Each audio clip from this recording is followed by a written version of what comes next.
¿Lo que sucede en las redes se queda en las redes? ¿El activismo digital no tiene ninguna trascendencia? Hoy exploramos la historia de Mujeres Incendiarias, un espacio que comenzó en redes sociales y evolucionó hasta convertirse en un espacio físico donde el feminismo y las luchas antipatriarcales tienen lugar. Lo que inició como publicaciones cargadas de reflexiones, sentires y activismo feminista y antipatriarcal, pronto encontró eco entre cientos de mujeres. Primero con talleres y más tarde con un espacio propio, una tienda que no solo vende productos, sino que también es un punto de encuentro para el arte, la literatura y el activismo hecho por mujeres. Este caso es un reflejo del poder transformador de las redes sociales en el tejido social. Esto es especialmente relevante para los movimientos feministas que históricamente han enfrentado barreras estructurales para ocupar espacios físicos. Las redes sociales amplifican estas voces, generan encuentros. Las redes sociales han permitido que se organicen manifestaciones, círculos de lectura, campañas digitales con trascendencia en la exigencia de la creación de leyes. Las morras, las disidencias, las feministas, grupos antipatriarcales generan resistencia en las redes sociales, impactando no solo en lo digital, sino en lo físico. Mujeres Incendiarias nos recuerda que las redes no son únicamente canales de comunicación, sino motores de cambio. En una sociedad que sigue enfrentando desigualdades, estas plataformas permiten amplificar voces, construir comunidad y, lo más importante, llevar esas conexiones a acciones concretas que transformen la realidad. De las redes a las calles, con Mujeres Incendiarias en Pulsar.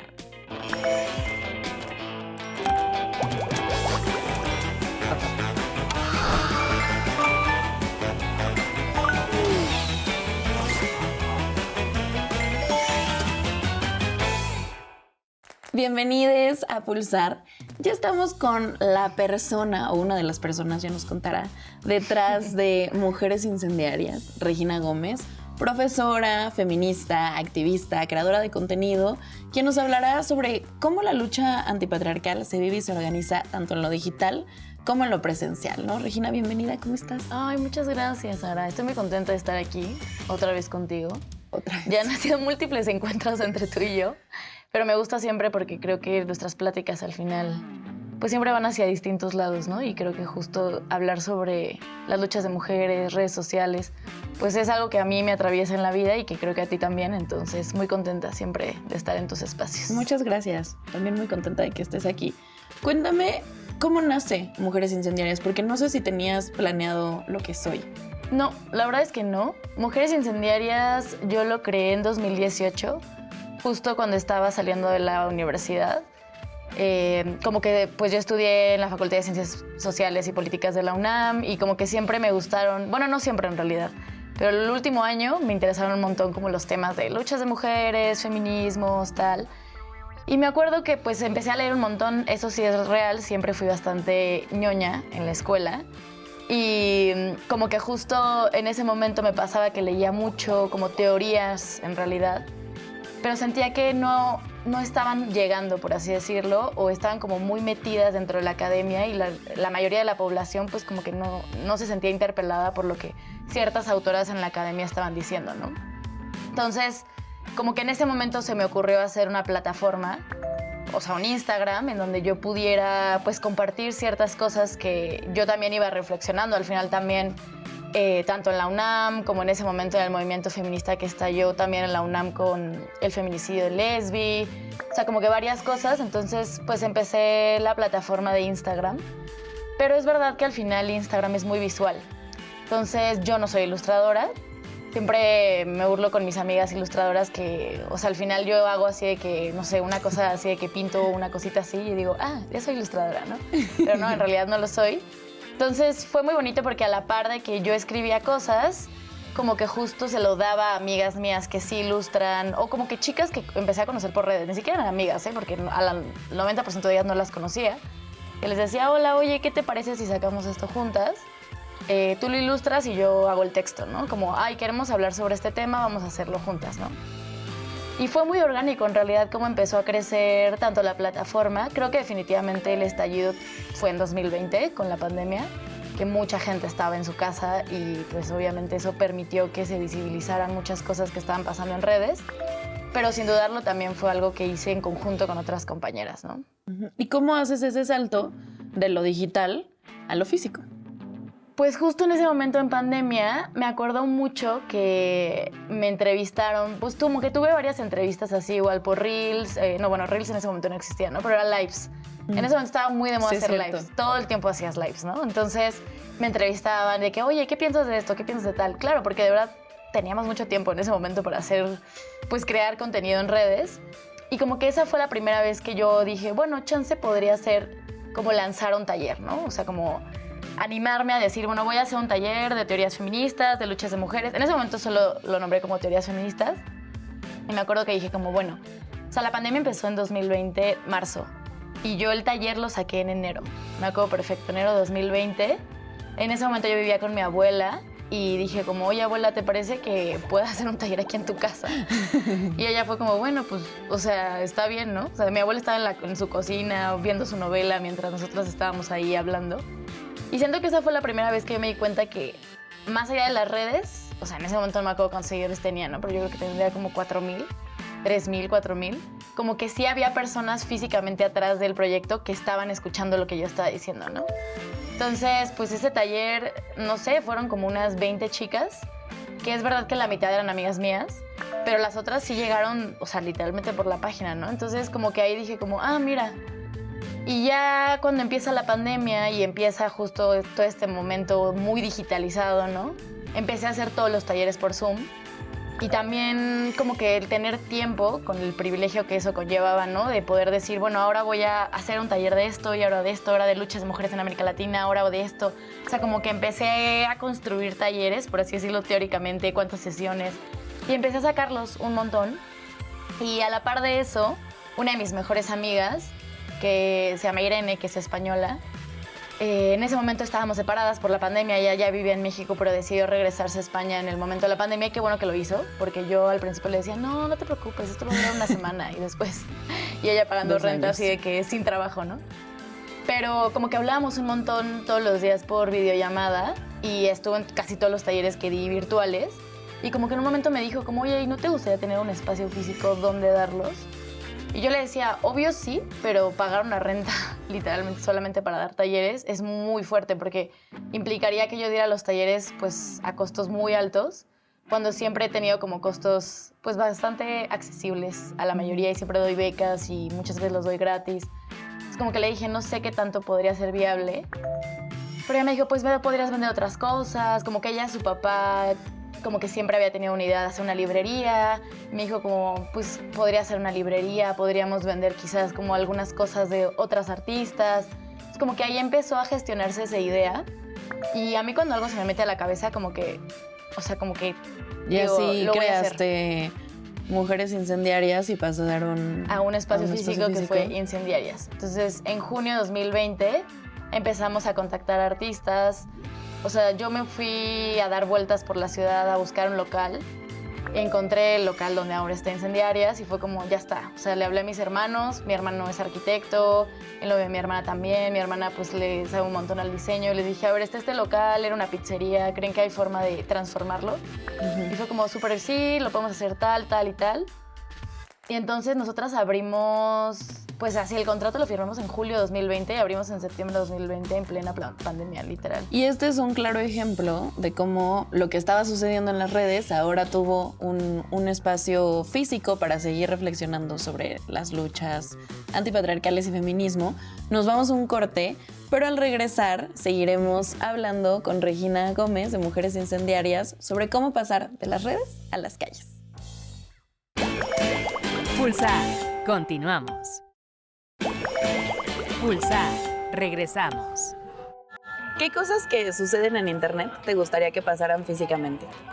No sé, siento que a veces en internet se ven más como estas acciones como de apoyo hacia otras personas o hacia otros seres, ¿no? Hacia otros animales, pero pues siento que tal vez no pasa tanto en la vida real, ¿no? Que hay realmente muchas páginas que a lo mejor dan muchos apoyos, pero muchas veces se quedan en esa parte de solamente el intentarlo.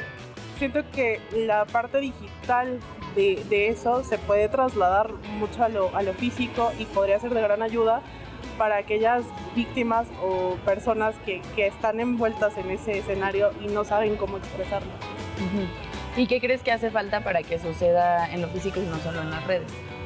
Generar espacios que te den pues esa confianza. Pues yo creo que es como iniciativa también como de cada individuo, ¿no? O sea, como pues pensar como en nuestros valores, ¿no? Como en que al final pues crear comunidad también está chido, ¿no? O sea, ¿Conoces algunos proyectos que iniciaron en internet y que después se trasladaron a lo físico? Como ámbito de... ¿En general? Sí, o sea, tengo varios proyectos. Por ejemplo, creo que ahorita también una de las ventajas de las redes es que ahorita hay muchos proyectos que pueden iniciar justo en redes de emprendimientos y de ahí poder viralizarlos para que sea un poco más fácil. y también hay otro que es como, se llama Espacio Seguro, y también son chicas, y bueno, ahí son chicas y chicos que se juntan para conocerse, ¿no? Así como para pues, hacer amigos y platicar, y entonces también está chido. Como tal, sí. Bueno, tenemos ahora sí que desde las iniciativas también de Alessandra Rojo de la Vega, que inició con Pues Una Somos Todas, si no estoy mal. Y de repente también se fue haciendo una comunidad en físico, ¿no? Entonces los ves en las marchas, los ves luego haciendo foros.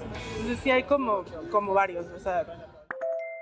Estamos de regreso en Pulsar y acabamos de ver lo que las personas opinan, ¿no? Y justo decían que sí eran necesarios estos espacios, trasladarlos a lo físico. ¿Qué tan difícil es sostener un espacio feminista? A ver, en general, yo con Incendiarias nunca he colocado como, es un espacio feminista, ¿no? Creo que implica muchas cosas. En principio porque justo me pasó hace rato, leía una chica que me escribió como de, hola, oye, ¿puedo vender mis productos? Yo no me identifico como feminista porque todavía no entiendo mucho, pero podría decirse que soy antipatriarcal, ¿no? Y como que me dio mucha ternura cuando leí su mensaje, porque no es algo que yo pregunto cuando busco un artista, ¿no? Como, ¿cómo te consideras? Para saber si entras o no, ¿no? Pero justo por eso, a ver, evidentemente nosotras apoyamos el trabajo de mujeres creadoras en general, ¿no? Sobre todo de artistas, cerámica, pues ilustradoras que hacen joyería, escritoras con los libros, evidentemente, los círculos, todo eso. Pero como que yo nunca he tenido como esa de, bueno, ¿cómo te consideras, no? Pero creo que definitivamente, en general, sostener un proyecto es muy complejo. Implica muchísima coordinación y además también que sea un proyecto, en general, yo creo que no solo feminista, ¿no? Sino también de causas sociales. O sea, que tenga una repercusión no de ganancia, por así decirlo. Porque, a ver, obviamente todas tenemos un sueldo de las que trabajamos ahí por nuestro trabajo, pero no es como que estamos viendo cómo sacar, ¿sabes? Como una ganancia de todo esto, tal. Entonces sí llega a ser abrumador, porque al final la mayoría de las que estamos pues tenemos múltiples trabajos, ¿no? Pero creo que definitivamente también como lo que viene, por así decirlo, de retribución no económica, como justo estos mensajes de compañeras que te escriben, no manches, nunca había tenido un espacio donde me sintiera así, o como justo algunas de las artistas que me dicen como, vendo en muchas tiendas y como que ninguna se siente como Incendiarias, como que yo soy súper, o sea, como de que pasa el corte y como que lo hacemos rápido y les pagamos a todas las artistas, o sea, jamás he quedado a deberle a alguien como un mes entero, ¿no? O algo por el estilo, ni siquiera días. Porque yo pienso como, pues es su trabajo, ¿no? Al final, o sea, pues muchos de estos artistas no es como que están ganando las millonadas en los espacios. Entonces como que sí me saca de onda muchas veces ver eso en otros espacios. Sí, que pareciera que es algo natural que tiene que existir en todos los espacios, pero lo cierto es que no sucede y además no siempre para productos que hablan sobre luchas. Y hablando de las redes y de las cosas que suceden y se traspasan a lo físico, ¿cómo se han utilizado las redes para campañas digitales con impacto en leyes o políticas públicas? Muchísimo. Por ejemplo, yo me acuerdo mucho de una en la que nosotras participamos de Menstruación Digna, que justo pues varias de las artistas de Incendiarias, incluso nosotras, pues también pusimos la plataforma y el espacio físico, me acuerdo, para pues impulsar pues el tema de la menstruación digna, y se hizo como un fanzine, tal, y después de eso justo se logró que pues se quitara el impuesto, ¿no? A todos los, digamos, productos que se utilizan para la menstruación, desde tampones, pues no sé, cótex, sábana, o sea, ¿sabes? Como todo. Entonces eso definitivamente vino a partir de redes, fue un impulso muy grande que dieron varias compañeras junto con ilustradoras, que incluso me acuerdo que teníamos ilustraciones en Incendiarias que dábamos como gratuitamente para un poco concientizar de ese proyecto que se estaba haciendo, ¿no? Entonces creo que definitivamente sí, o sea, por supuesto que en las redes hay una gran plataforma en la cual, y sobre todo siento que aliarte como justo con ilustradoras, ¿no? Creadoras de contenido, que pueden llevar, por así decirlo, ese proceso. Y lo pienso también con el tema de la despenalización del aborto, ¿no? O sea, definitivamente también pienso, por ejemplo, en Sofía Weiner, que es una ilustradora que trabaja con nosotras, que ella ha ilustrado un montón de cosas del tema del aborto, ha trabajado incluso con asociaciones que han llevado también el aborto, como Gire y así. Entonces creo que definitivamente sí. O sea, impulsarlo desde redes para llevarlo a una ley, totalmente. Y todas las últimas, o sea, pensé ahora que dijiste lo de las ilustraciones, en el caso de Ingrid Escamilla. Exacto. Cómo se compartían dibujos, Exacto. fotos, paisajes, y ahora pues hay una ley que protege, ¿no? a las víctimas de que no sean publicadas sus fotos, ¿no? Exacto. Y por otro lado, ¿el feminismo digital está realmente transformando estructuras de poder o corre el riesgo de convertirse en un movimiento de moda, ¿no? Porque también vemos en redes, pues todas las marcas, es 8M y las marcas acaparan las redes sociales. Y entonces, ¿qué pasa con eso? Pues yo creo que ya es un tema de moda, la verdad. O sea, creo que hace tiempo que hay un feminismo o algunos feminismos que dejaron de ser incómodos o que quizás nunca fueron incómodos, la verdad. Porque creo que no se cuestionan, ¿no? Como otras opresiones que al final pues construyen nuestras identidades.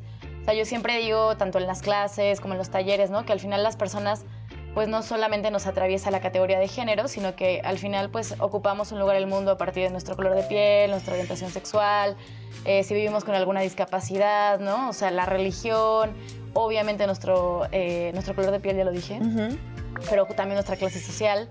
Entonces, creo que definitivamente sí hay un feminismo que yo lo nombro como feminismo pop. De hecho, mi tesis de licenciatura fue sobre eso, sobre el feminismo pop, que pues no incomoda, ¿no? Y que al final reproduce muchas lógicas del sistema. Y por eso a mí la verdad es que hace tiempo que me hace sentir un poco incómoda incluso a veces ir a marchas, ¿no?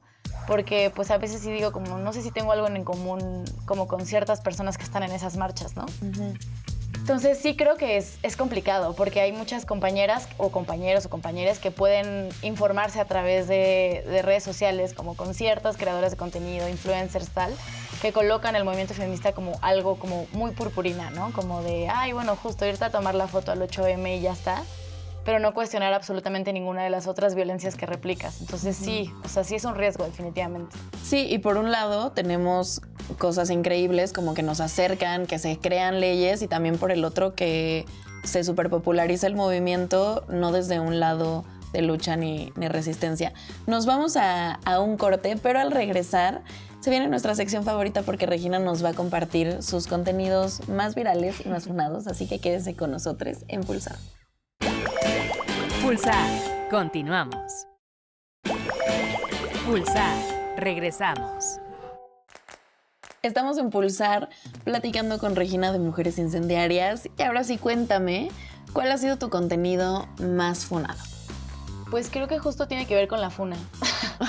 Porque me acuerdo mucho, o sea, que justo hubo una vez que sacamos primero como un texto, una ilustradora y yo como...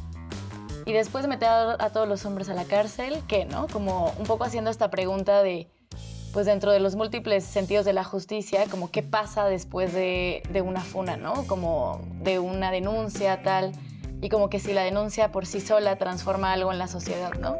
Pues a partir de eso, pues fue una cantidad de comentarios, ¿no? Como de, no, estás defendiendo a los hombres, tal... Y eso se relaciona justo con hace muy poco que sacamos un taller, Valeria Angola y yo, sobre la funa, que nos funaron, literalmente. Porque justamente era un taller en el que nos estábamos preguntando como cuál era el sentido de la funa, ¿no? Y literal le nombramos como hay vida después de la funa. Y hubo múltiples respuestas a ese taller, ¿no? Yo por eso tampoco tengo Twitter, porque ya sabía que en Twitter iba a ser donde iba a explotar todo. Entonces... siento que siempre que como que cuestionas un discurso, por así decirlo, que se está reproduciendo mucho y que de alguna forma está legitimado, siempre viene la funa, por así decirlo. Y es verdad que yo particularmente he cuidado mucho eso porque me da ansiedad. Y bueno, tú lo sabes perfectamente, o sea, en mi cara no salen mujeres incendiarias casi nunca. Así que esto es algo... Lo sé. Exacto. Gracias por estar aquí. Porque me da mucha ansiedad como que sentir que las redes también pueden tener esa cosa como muy... pues como justo juzgadora, ¿no? Como de banda que ni siquiera te topa, pero que está detrás de la pantalla diciendo, es que tú eres tal y haces tal y no sé qué, y te juzgan, ¿no? Y te cuestionan, que entiendo que es parte de, pero pues obviamente también es abrumador. ¿Y cómo lidias con eso teniendo una plataforma tan grande? O sea, si bien no sale tu cara, la gente pues sabe que eres tú. Sí, no, porque al final sí me doy cuenta que hay personas que siguen sin saber al 100% que soy yo. También porque es verdad que hay, o sea, como que luego también hay banda que me ayuda, como justo Sofía que hace las ilustraciones, ¿no? Como que pues ahí un poco voy sorteando cosas. Incendiarias pues al final también somos más, está Viviana, está Irene, Lucía. Pero pues obviamente creo que a mí lo que me ayuda mucho es aterrizar mi vida más allá de las redes. O sea, el ser profesora, por ejemplo, a mí por eso me encanta dar clases en la universidad pública, porque me devuelve un poco de la realidad. Como de que no todo está en las redes, ¿me explico? Ni como en las disputas de redes, de ver quién tiene más seguidores, a ver quién le dan más likes. O sea, como que llegar y dar clases y solo estar con mis estudiantes y como escuchar las cosas que me dicen, como de, yo he cambiado un buen esto y ahora me gusta un buen su materia por esto. Como que es un poco lo que me hace sentir aterrizada, literal. ¿Cuál ha sido el momento más doloroso o desafiante en el proyecto de Mujeres Incendiarias? Pues creo que definitivamente hubo un momento en la pandemia cuando volvimos, o sea, cuando nosotros abrimos en septiembre y en diciembre volvimos a cerrar todo porque se activó de nuevo la alerta, ya ni me acuerdo cómo era, ¿no? Como literal, como semáforo rojo. Y me acuerdo que en ese momento yo sí tuve muchísima ansiedad porque era pagar una renta en ese momento ya, no podíamos vender, como que me acuerdo que fue así, en ese momento crea una página web con las herramientas que tengas, mi hermana creando la página web. Así fue muy abrumador sentir que había muchas personas que dependían de mí y como que yo no pudiera como justo sostenerlo, ni siquiera por algo mío, sino por algo que estaba fuera de mis manos, ¿no? Entonces también por eso aprendí a ser muy precavida como con tema de dinero y así, como que siempre tener como una estructura como muy organizada para que si vuelve a suceder algo así, como que yo no tenga que dejar a nadie como caer, por así decirlo, ¿no? Entonces sí, creo que definitivamente eso. O sea, el hecho de que haya personas que literalmente sus sueldos y sus trabajos dependen de mí, ¿no? Regina, muchísimas gracias por venir, por estar aquí, por mostrar tu cara. Y por ser un ejemplo también de cómo podemos pasar de lo digital a lo físico. Gracias. No, pues muchas gracias a ustedes, gracias por invitarme. Y sí, definitivamente es un reto, pero creo que crear espacios físicos también te abraza muchas más cosas, ¿no? Que de repente las redes abruman también. Creemos redes y creemos espacios físicos. Esto fue Pulsar, de las redes a las calles con Mujeres Incendiarias. Nos vemos muy pronto.